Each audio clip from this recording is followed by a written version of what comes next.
showcase. This is the Trusted Referral Network. I don't even know that I named the right place. It's the Trusted Referral Network.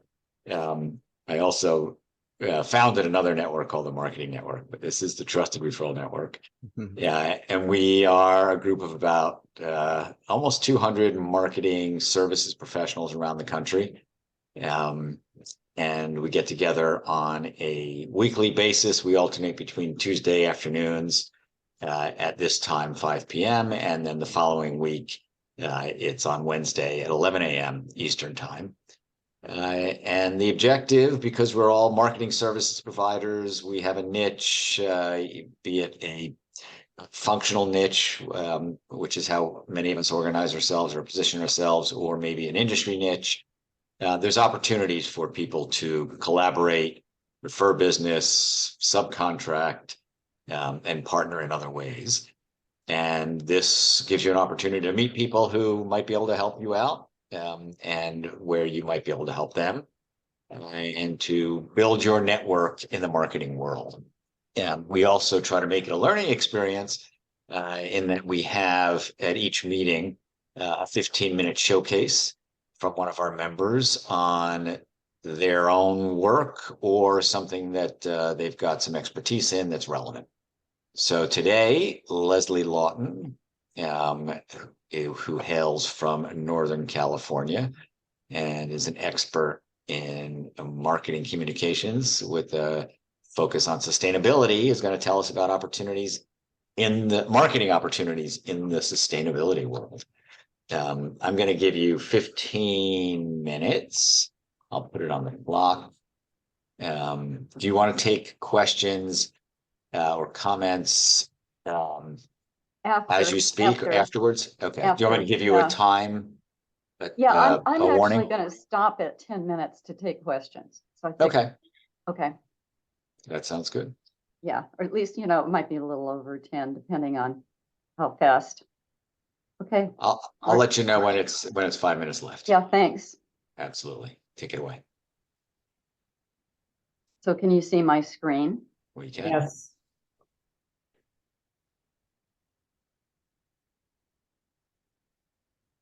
So for those of you who don't know me, I'm Leslie Lawton. I was an ad agency copywriter once upon a time. I'm a creative director and a communications consultant. I'm also, and why am I talking about sustainability, the climate emergency and all of that? I'm also a stepmother to, 3 wonderful kids who became adults and had children of their own. I have 6 grand darlings, and I'm really expert at worrying about the future. Worrying on one level, and I'm also feeling pretty positive about the way things are going on another level. I think that we're at the beginning of a new era. Literally, to me, it's as big as the Industrial Revolution. And what a great time to be alive. I'm not talking about all this crazy stuff that's going down, but just in general, as we transition into a more sustainable future, I see it as an opportunity, and really a very, very big opportunity for business and all of us. I know that may sound strange. We consumers, capitalists, and corporations have all worked very hard to get the residents of our home planet in big trouble, but it's now going to fall to business to get it out of us. Now, business, like according to the Edelman Trust Barometer, I hope some of you know that work, there's more trust in business now than in the media or government.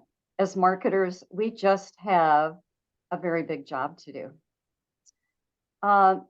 So what's driving this? It's not just bigger and badder hurricanes, droughts, tornadoes, wildfires, floods. It's the real threat is that the future is coming far too soon. We have, as a country, we have promises to keep. And the first one is reducing GHG emissions 50% by 2030. That is less than 6.5 years away. It's about 6.5 years away, and that's the blinking of an eye. But I'm seeing so much progress. Hundreds of companies are already there, cutting their emissions, changing their packaging, manufacturing with renewable energy, reforesting, innovating, regenerating, rebranding, literally changing their business strategies from the ground up. And they're talking about it. They're attracting new, more conscious buyers across the consumer landscape. And you know, more conscious, this is not blue states, and the left and, you know, the east and west coast. It is mainstream consumers as well. Google Cloud sponsored a Harris poll that says 85% of executives believe customers are more likely to do business with sustainable brands. Those companies that don't adapt are more likely to die. I mean, this is big, what's happening in terms of business. You have an opportunity to lead your clients into scaling their sustainability and social impacts into transforming the way business is done. And that's literally what will keep, and this is really kind of some thinking I've certainly been running across over the last year or so. This is what will keep the Earth's temperature down. So every time I open my laptop, I see another organization embracing this effort. I was on the New York Times not too long ago, and I saw an ad for the LinkedIn, of all people, their new sustainability resource hub. I clicked through on the ad, kind of a little excited, and it was an ad for Lexus electric cars. Somebody messed up somewhere, but I did find the hub, and it's like the greatest tool. It has sections on business strategy, measuring carbon intensity, you know, some things that are really up for companies right now. Leadership buy-in.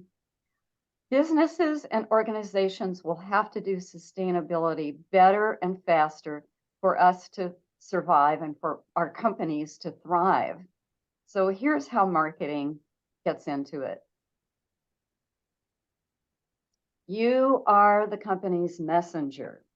I mean, nobody's going to shoot you, maybe, but as a marketer, you may be on the front lines for clients who are scaling their positive impacts. I hope you are. So the work itself evolves out of extraordinary presentations that persuade company leaders and stakeholders to set and attain net zero by 2050. You know, they can talk about their goals, right? But until you have the board on board and, you know, the C-suite, it's not going to happen for a company. And I am not talking about your basic PowerPoint here. You will advise clients on how to tell their stories, even in a politicized environment. These stories will have to be nuanced. They could come across, I mean, if your clients run into flack, they could also respond with attitude. It doesn't have, you know, they don't have to like duck and run for cover. You will be involved in aligning all company stakeholders, the board and leadership certainly, their communities, employees, certainly clients and customers, vendors, the supply chain will be getting on board. And how do you talk to them? Regulators, municipalities. This is how, by really extending their communications across their stakeholder base, this is how companies will create exponential impacts. You'll be creating messaging. You'll be interviewing key stakeholders in the organization. Certainly messaging is very critical for any work that's done. You'll be looking at product market fit for innovative, you know, for new product innovations, say, or for startups. Designing pitch decks and PR campaigns. Your strategies will identify what's going on with the company's prospects, what's keeping them up at night, and how to engage them person to person. That's really important, that it's not about selling. It's really about that feeling of person to person connection. You'll create content and entirely new kinds of creative concepts for campaigns. You'll be involved in rebranding, videos, websites, mini sites, M-I-N-I, not many, but little mini websites that, or maybe a sustainability section for a company. You'll design forums, community outreach, programming, PR, and social media marketing campaigns. Now here's something to really pay attention to. Marketing work often begins with an ESG report. For any of you who don't actually know this, that's environmental social governance. Right now, this is the bedrock for attracting investment in sustainable companies.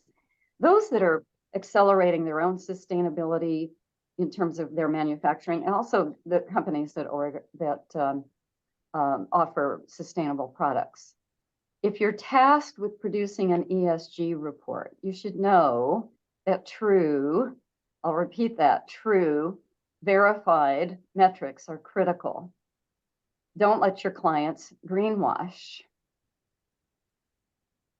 There's a lot of that going on now, and it's a little bit of the Wild West.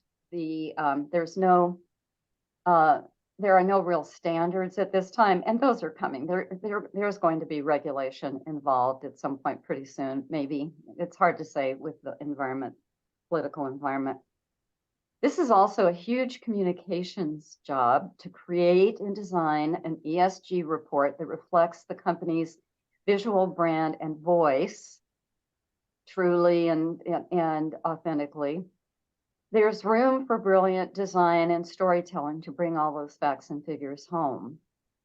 Literally, there is so much work being done now and coming at us. It's opening up a huge amount of communications. 5 minutes left. Oh, perfect. That's just about what I wanted. Perfect. This is a do or die moment in the history of capitalism. Many companies will take the lead in their industries with new and bold, sustainable business strategies. Even the people I buy bread from at my farmer's market, they're being regulated by the county to find a replacement for their plastic packaging. That's big for them. Keeping their bread fresh. How do they do that? The companies that survive will be those that are willing to go for it to achieve net zero by 2050. We need more of those companies. They will have to change their business models, ground up, in order to stay in business. This is essentially every company and business on earth. So many people have been and will be impacted by climate change. They will flock to sustainable companies and abandon those that aren't. Think about our kids and their kids. They already know who's generating positive impacts. They know because they see who's speaking out. You can help your clients take risks, make a stand, have an attitude, create influence. You can help your clients shine with so much care, wisdom, and conviction that our ability to achieve net zero cannot fail. Will there be a happy ending? I don't know. I just don't know. But I'm very happy to take you through the complexities and possibilities and all of this. There are 1,000 acronyms, I swear. Just email me. I'm in the system here to set up a Zoom. And I think I've left maybe a good 4 minutes for questions. Any questions, anybody? 3 minutes to be exact, but thank you for that. Okay. Do you want? Go ahead, Joni. I wanted to ask you, Leslie, how is the retail the fashion industry doing? Do you have any research? Not well. Fast fashion is just horrendous. But, a lot of companies are doing something. And right now, real fashion, like the kind I like, is not all that available in sustainable fabrics. Should I stop sharing screen here? I did it already. That's fine. Okay, thank you. So I would say the fashion industry is one of the more polluting and carbon intensive industries. There was just And some the furniture business. Yeah, go ahead, I was please. going to say there was news over the weekend I saw where the remnants of clothing after they've been used getting out into to foreign countries, and it's becoming just a huge problem of waste. Yeah, it's a big waste situation. Because there's a lot of resale going on, even known brands. Yes. Nordstrom's is having a resale department in their store. Good. And there's a lot of press about it, and I'm always regurgitating the press and my channels. So that's why I was interested. I know that it's a big problem in the fashion industry, but I know that the trades that I read make a big deal about companies that are becoming more sustainable.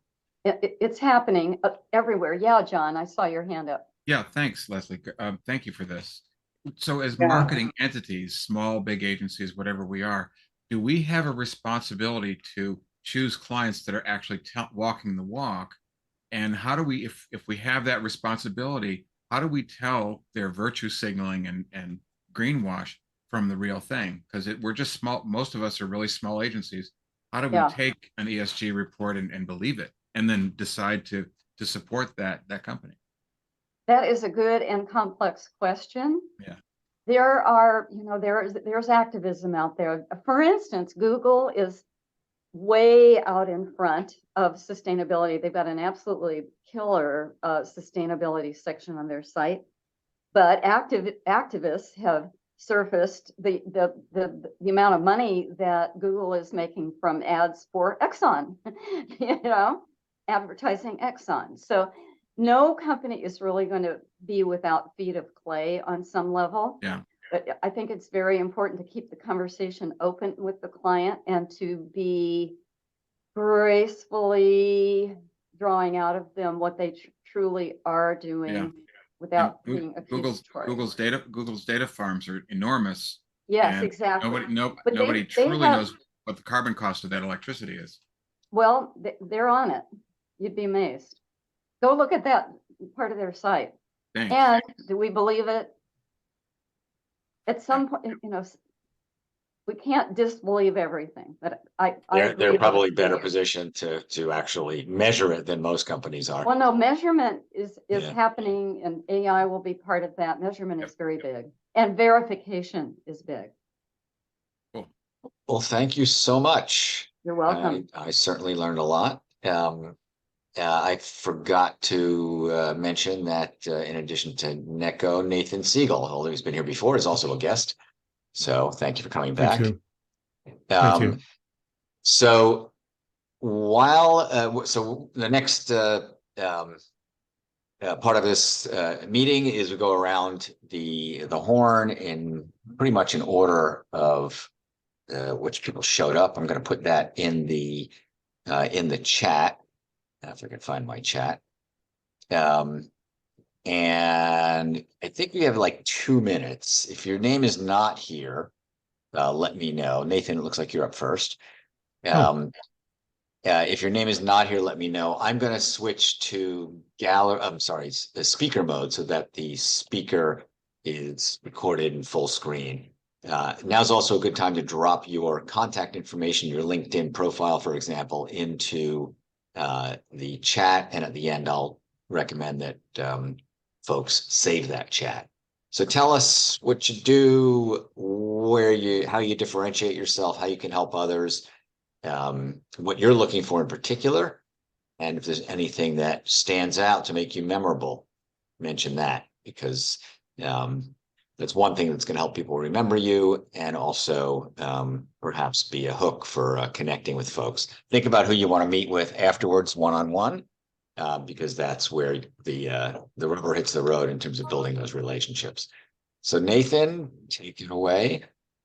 You're up. Okay, should be interesting. Yeah, my name is Nathan Segal. I'm a transplanted Canadian living just south of Guadalajara in Mexico.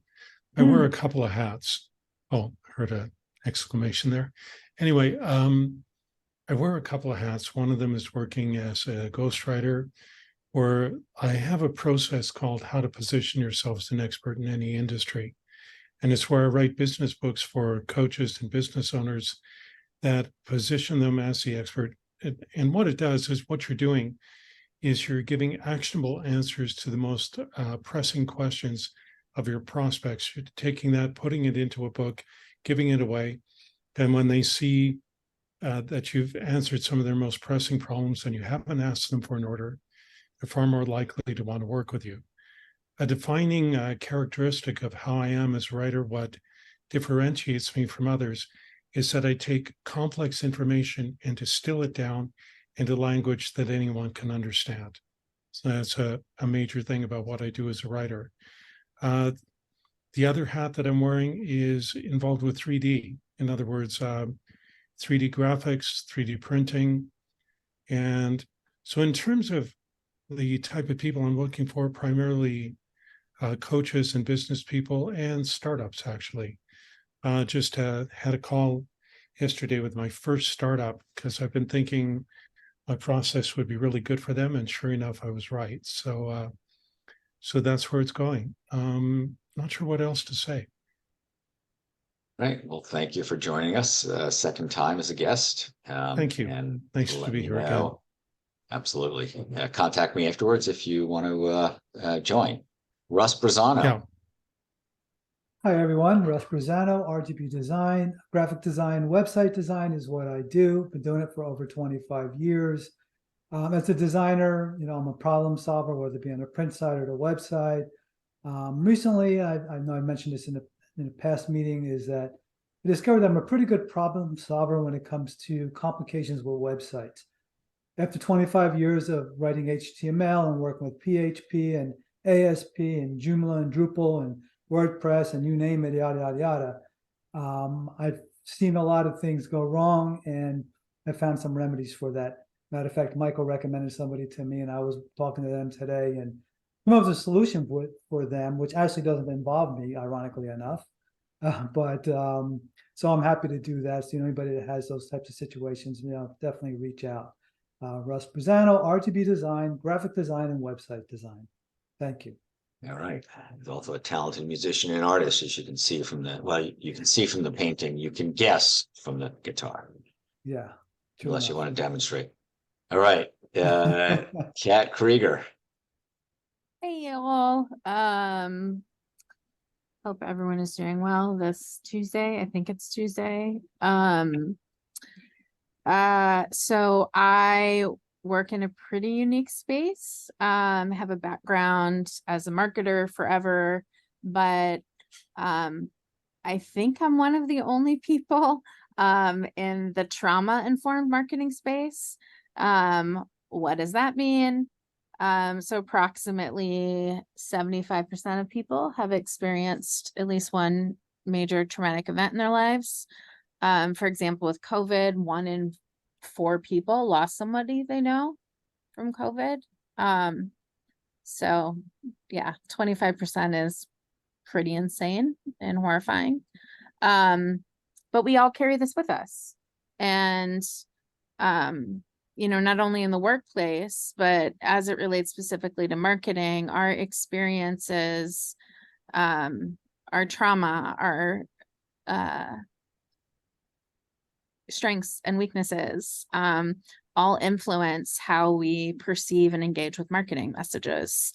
There are some brands that are playing in this space. They may not know that they are, but some of you may have seen campaigns from Ancestry or Uncommon Goods that send out messages around Mother's and Father's Day.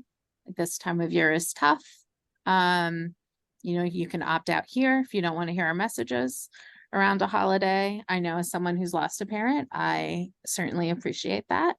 And it definitely made a difference and an impact with me as a consumer to one of those brands. But yeah, that's what I do. And I now have a custom scoring matrix that I can use with all my clients, and I have a book project coming out.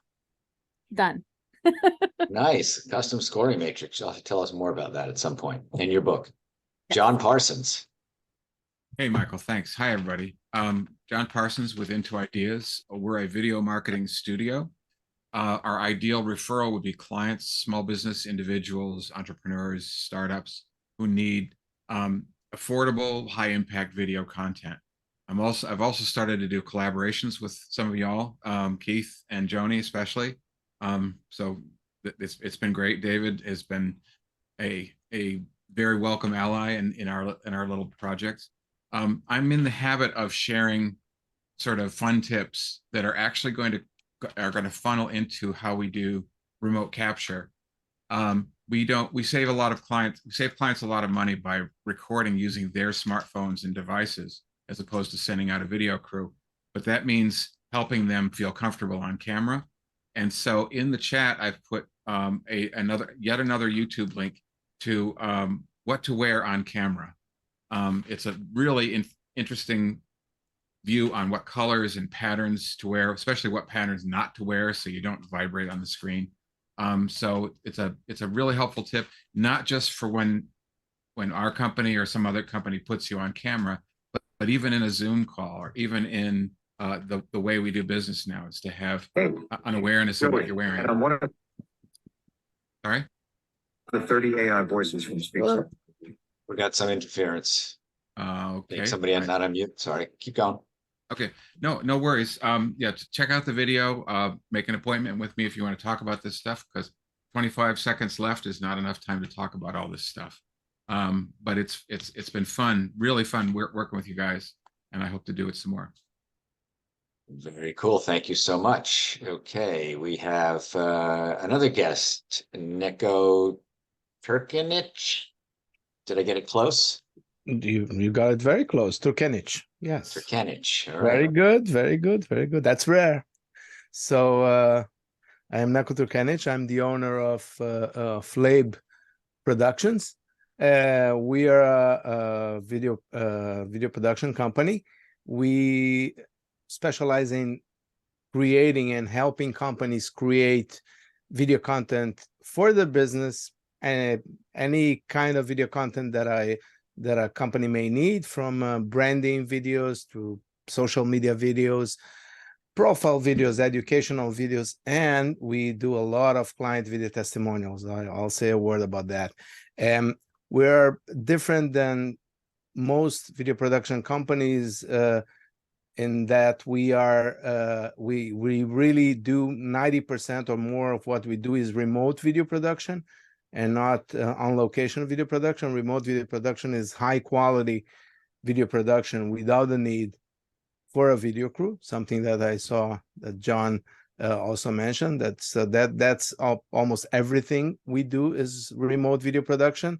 We work with small and mid-size businesses for whom usually professional video production is not affordable, and doing it remotely makes it much more affordable. As I mentioned, one of our main things is client video testimonials, which are we do them interview only, because I don't believe in testimonials that are not interview only, because you don't have control over the content, and you want your testimonials to answer your FAQ.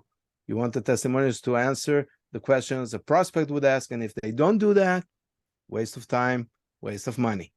So thank you again for having me here. It's an honor. And Neco Turkienicz, Flab Productions. Thank you. Where are you calling in from, Neco? White Plains, New York. White Plains. Welcome. Yes. Thank All you. right. Sam Liebowitz. Awesome. Thank you, Michael. I'm just enjoying spring here in New York City for a change. I feel like it's the first spring we've had in many years. Great to see everybody. Sam Liebowitz, talkradio.nyc. We're a done-for-you solution for people who want to have an online show. We handle all the technology so our hosts don't have to deal with it. They focus on their genius.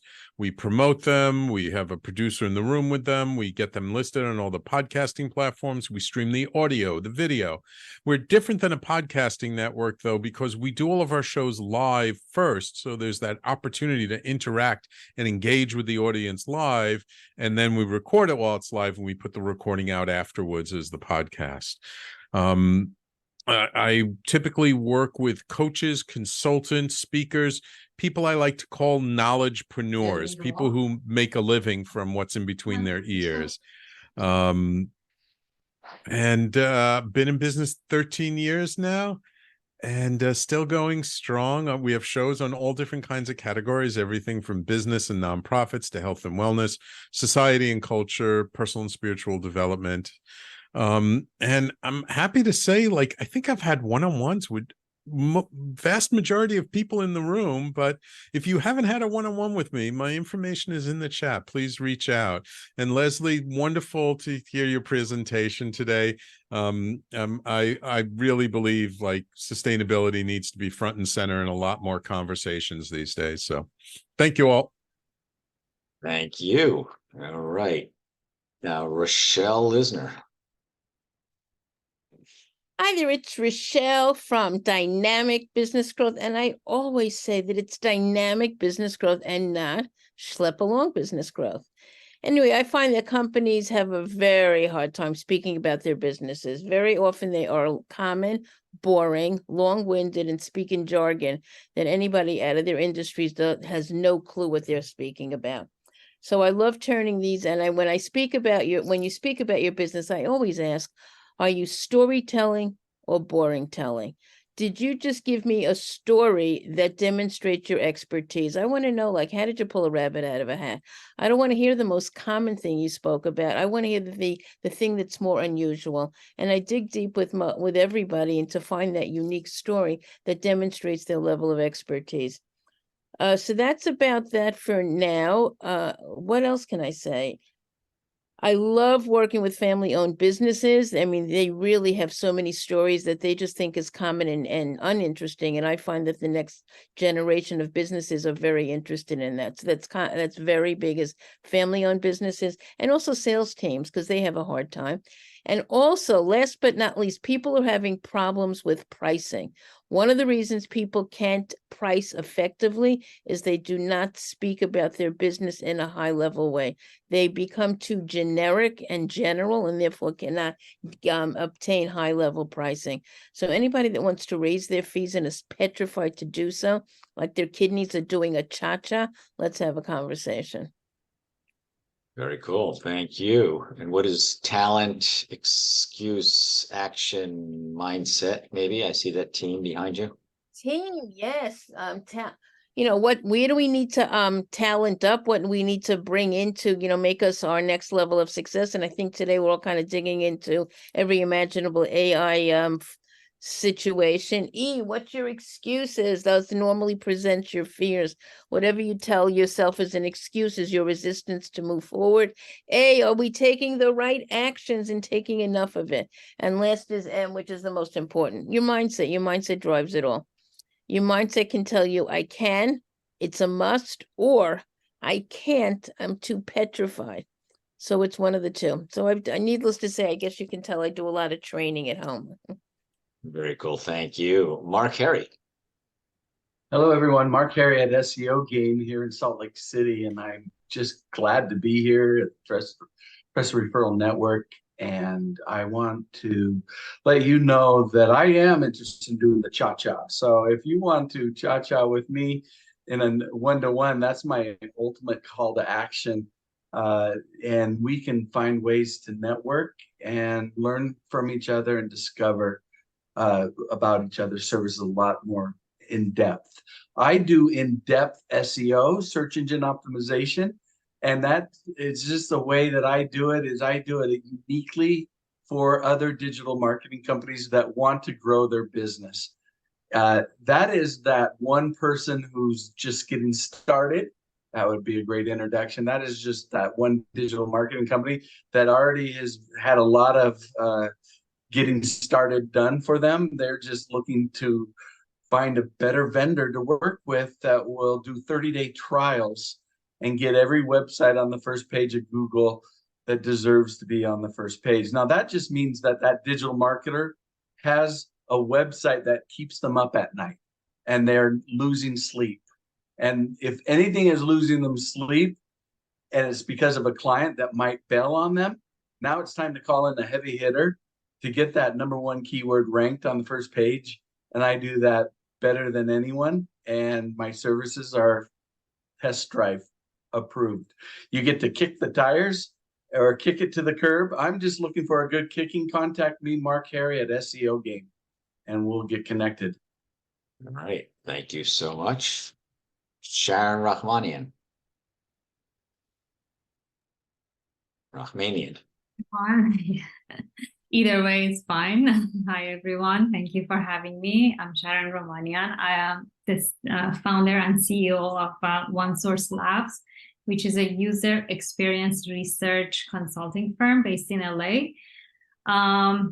A lot of times I hear from people that they may know some ideas of what UX research is, but not exactly. So we conduct all different types of research that involve the end user. So we put the digital product, whether it's a website, mobile app, complex software, we put it in front of the sample representation of the target audience, and we ask them to complete tasks to see what problems and issues they come across. So that would be a qualitative type of study. We also conduct different types of quantitative studies: navigation testing, content organization, content finding, and things like that. Online surveys, I usually just combine them with one of our bigger studies, not necessarily just separately. So just to mention, there are a lot of different types of research, field research,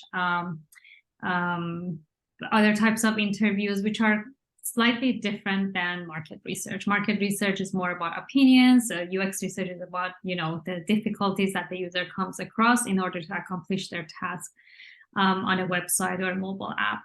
We work cross-vertical, cross-industry. I'm going to post a link to my website and also my LinkedIn so you can see a good sample of our clients that we work with. Generally, we work with Fortune 500 companies, larger firms, sometimes through their digital advertising or digital marketing agency or consulting firms. But we also work with startups that are well-funded, because research is expensive, and a lot of times the smaller businesses skip it. But I'm working with another partner to kind of solve that aspect of it as well. Thank you for having me. Thank you very much, Sharon. Okay, Joni Abraham. Hello, everybody. I'm coming to you from Detroit, Michigan, Bloomfield Hills. Of course, in my heart, I'm from New York. I was there 20 years, and I'm in the fashion industry. I've been in the fashion industry my entire life. And in the late 80s, early 90s, I saw the entertainment value of fashion and have been creating programming, interactive programming, either for television and now very focused on the web. And we've created a new kind of social content. And I call it natively digital content because it's completely unique in format. It's telling a series, an episodic story series of characters. We create characters through text messaging visually, and then we show a product animated, and at the end have the name of the product, but we never mention the product. We only talk about people who would use the product.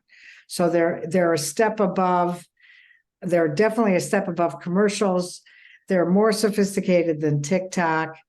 They basically are supposed to entertain like a New Yorker cartoon every day, and they're priced accordingly to run through your social channels regularly throughout the week.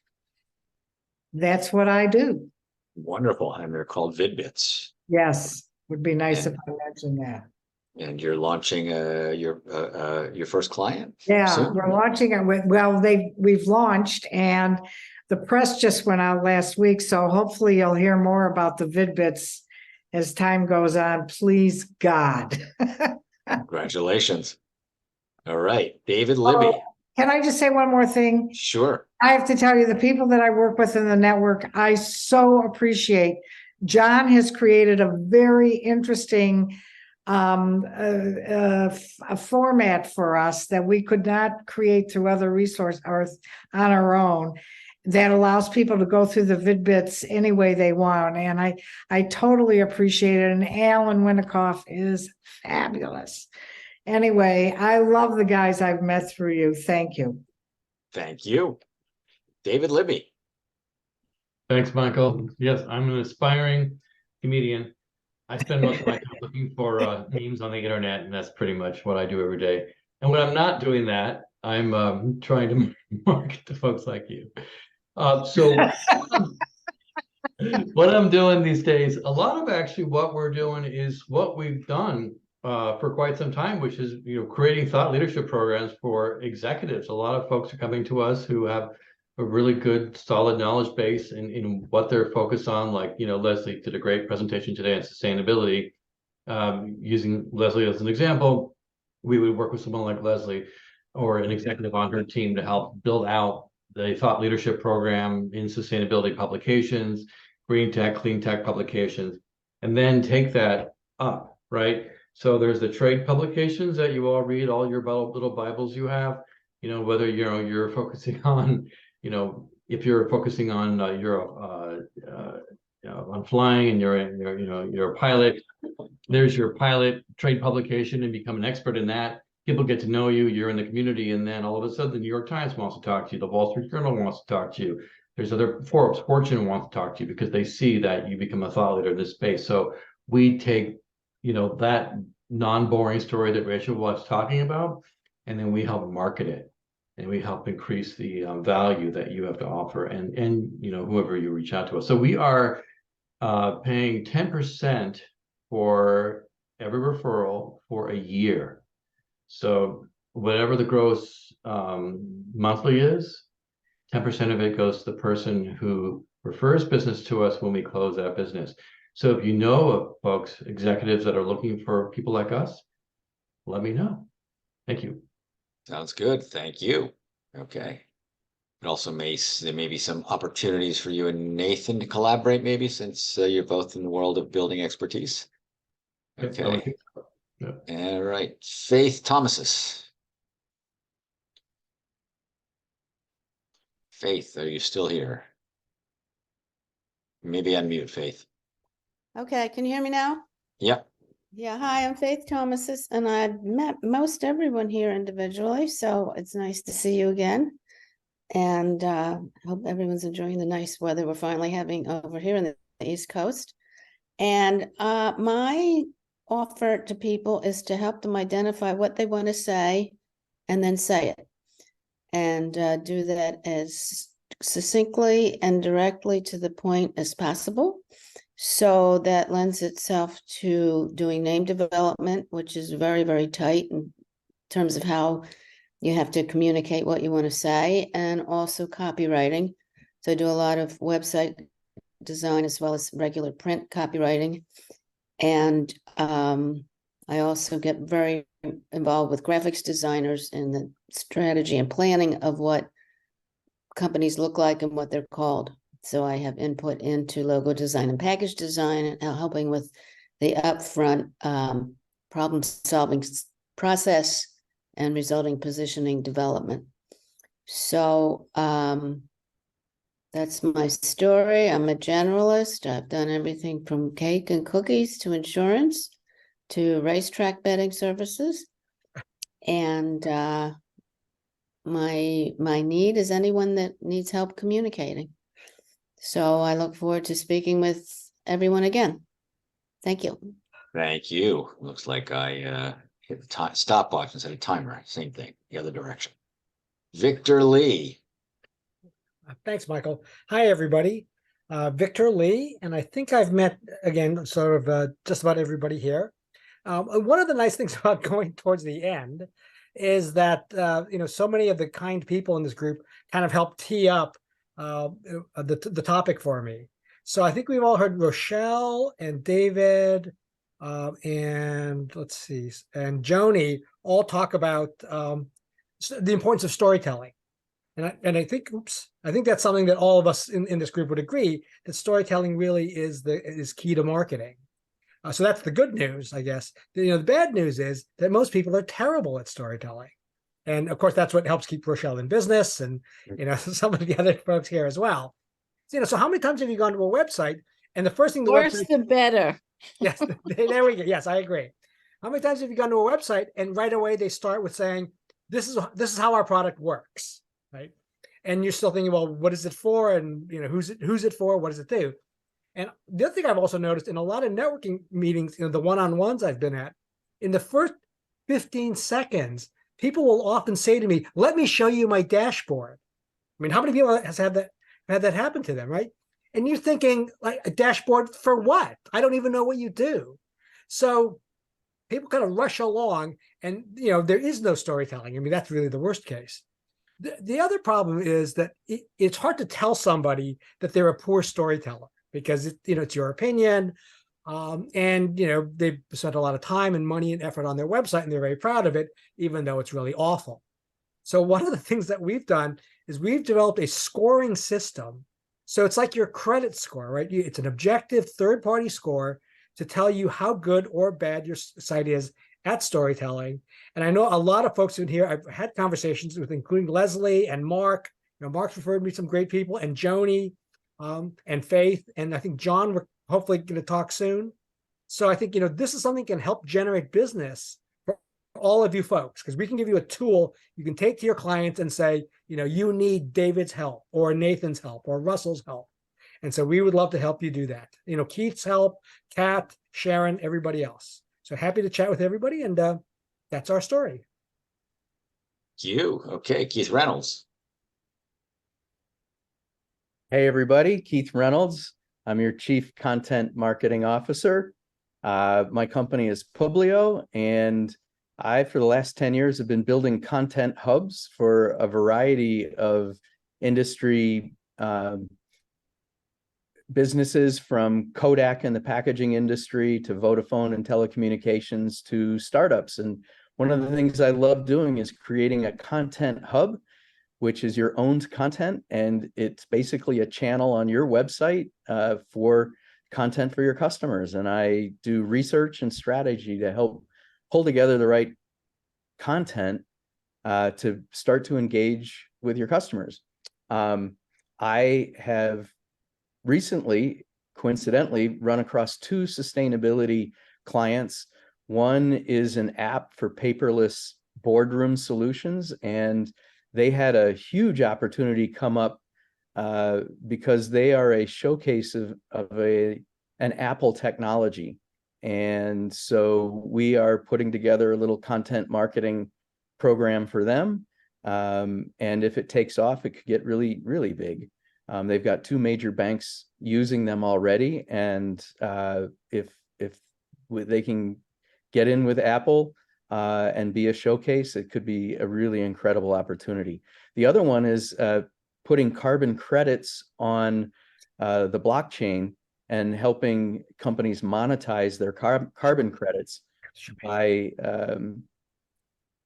tokenizing them and allowing them to trade on the market. Both of those are complex technologies, as Rochelle will tell you. I'm a marketing geek with a master's degree in finance, technology, and all kinds of geeky topics. I love to humanize them. I think I'm out of time, so thank you very much, and I look forward to speaking. Thank you. Okay.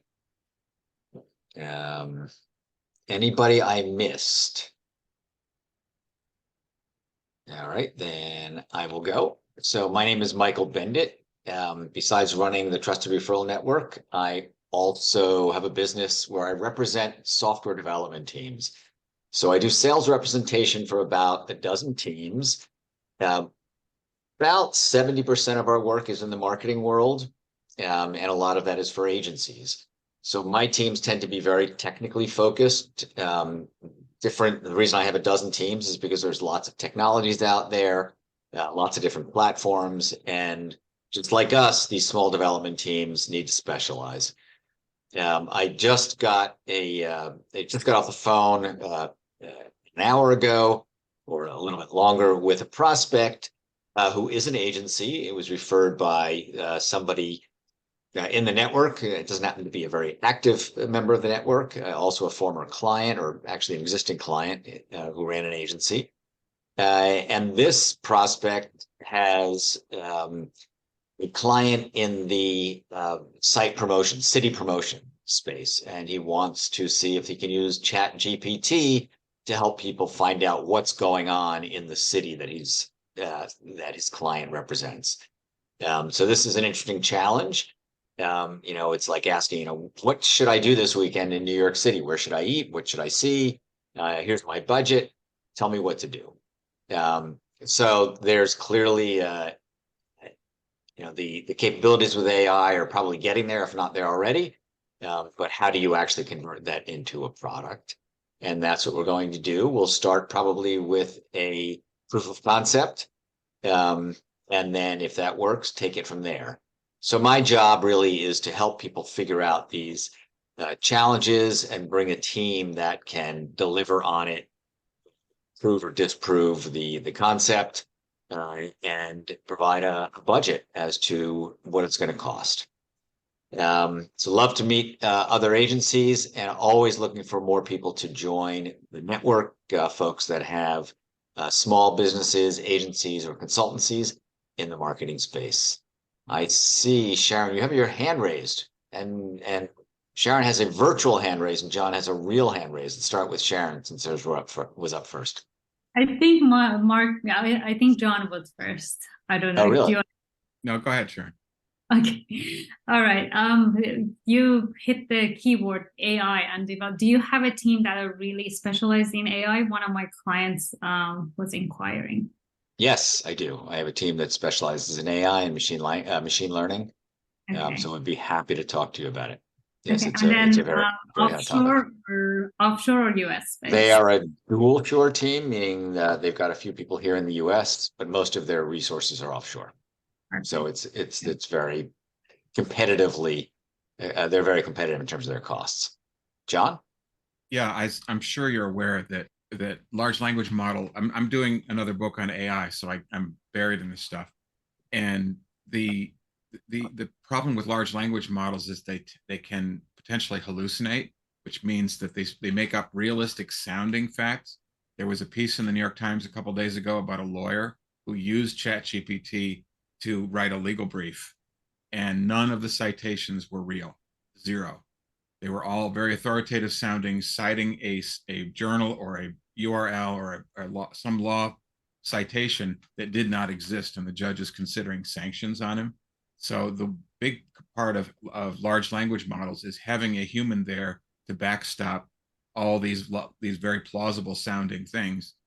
So anybody's client, yours or anybody's, who wants to use ChatGPT for fill in the blank marketing needs to have a catcher behind the plate to catch the bullshit. Sorry, of things that can come from a large language model. Absolutely, I have been feeding interview transcripts into ChatGPT, and it made stuff up, and you really have to go back and check your work, because even though it was a great idea that it came up with, it had nothing to do with what was in the interview transcript. That's interesting. So it's not working with the transcript as an editor? It's consuming it, but then it's making up ideas of its own. Third time today I've heard this. I listened to a whole podcast about this. That's really bizarre. First, I've heard that, and I'm really glad you're telling me about it, because I was thinking of using it for some editing projects. And now, based on what I just heard, I highly recommend it. I know we're running up on time, but I've been using it a lot. It's just, you have to check your work. It's like having a 20-year-old research assistant that is going to bring back facts and ideas to you, but you've got to be responsible and accountable for the information you produce. It's we are the at the top of funniest the thing hour. that happened to me was I fed my profile into it and asked it to write a summary for me, and it made up facts about myself that had nothing to That's do with my hysterical. profile. It was hysterical. I hope they were flattering facts. I was just gonna say, Apparently, I have yeah. an MBA. I never knew. Yeah. Congratulations. That's a good chat. Congratulations. There you go. I just have to say, along with everything that's going on with AI, you guys should realize there's so much going on with writing and creative writing on the web, and the need for creative thought and entertainment that's not just sell. And, put your brains around it. I heard of a webinar the other day directed to the fashion industry, the future of social, you'll imagine, Michael, how much I love this, of social media communication is entertainment. And that brands are not entertaining. They are only selling or informing. And you've got to think about the medium and think that you want to be a New Yorker cartoon, or even disseminate something about sustainability that's interesting in a second, in a flash, but doing it in a way that's entertaining with all the tools we have. But anyway, I just have to tell you that that's a very big area going forward and hasn't even begun. Thank you. Everybody should save the chat if you haven't done so already. So open your chat. There are the three dots. First menu item is save chat. If you want to connect with other people here, try to do so directly based on the chat, or reach out to me and I will connect you. Thanks, Thank you Michael. so much. Thanks, And Sharon, we'll Michael. talk. Thank you, Michael. Nice to Much see appreciated. everybody.